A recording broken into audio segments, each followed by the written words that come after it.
surrounding air, the sensation like sizzling rain on my bare skin.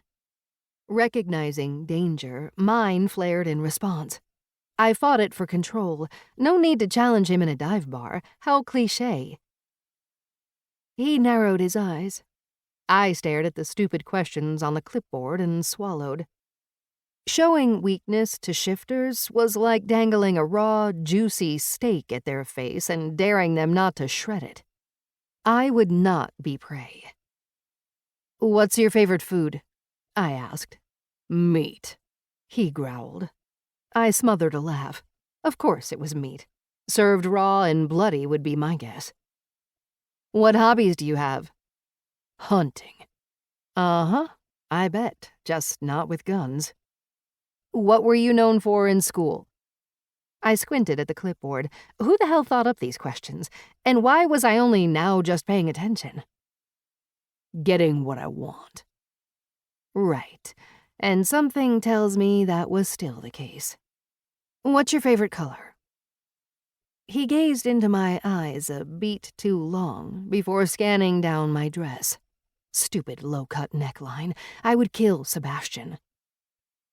"I'm swayed between green, copper, and black right now." He grinned, showing me a set of pearly whites and canines a smidge too sharp to be human. I was being treated to his charming side. I'm sure females usually rolled over and showed their bellies when he smiled at them. He leaned forward and caught a curl cascading over my shoulder, pulling it straight. Goosebumps erupted down my arms. "Is that your natural hair color?" "Yep, boobs are real too," I said without missing a beat. The idiot glanced at my cleavage. It was a fair question. The deep copper tone looked enhanced, but he should be able to sniff out that no chemicals were used to achieve it. "What's your favorite TV show?" He released my curl, letting it spring back. "The Nature Channel." "That's an entire channel, not a show." His lips twitched. "Finally, she sways from the questionnaire," he drawled. Placing a giant hand on the clipboard, he pushed it to the table and leaned forward. He could shovel graves with those babies. Or lift a woman and wrap her around him like a burrito. Ugh. He scanned the 14 no's I'd checked, and a wicked grin split his face. "Nobody catch your eye?" He pointed at the squid. "Not even Squid Boy?"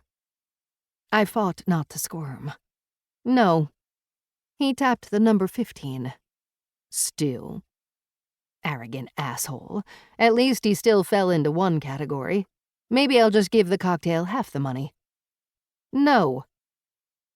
He sat back and ran a hand through his dark hair, the tips lighter from the sun. His brow furrowed as he regarded me. "That's right, I'm not falling for your uncharming ass. Hotness would only get you so far."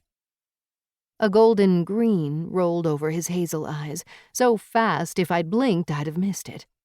But while he was assessing me, that move allowed me to peg him. "Which?" he finally said. "Well, if we are going for insults. Kitten?" He threw his head back and laughed.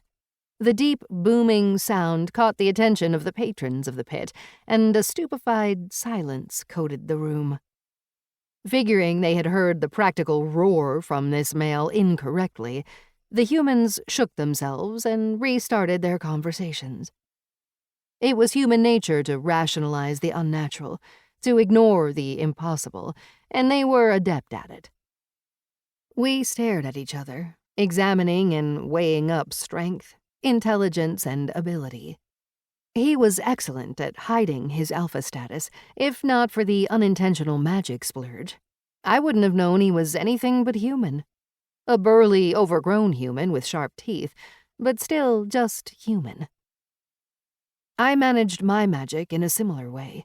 He would assess me as significant, but not a threat. Never let them see you coming.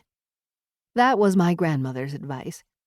And when you finally showed your cards, be the biggest, baddest person in the room. Own your power, and everyone else will follow you. Staring at the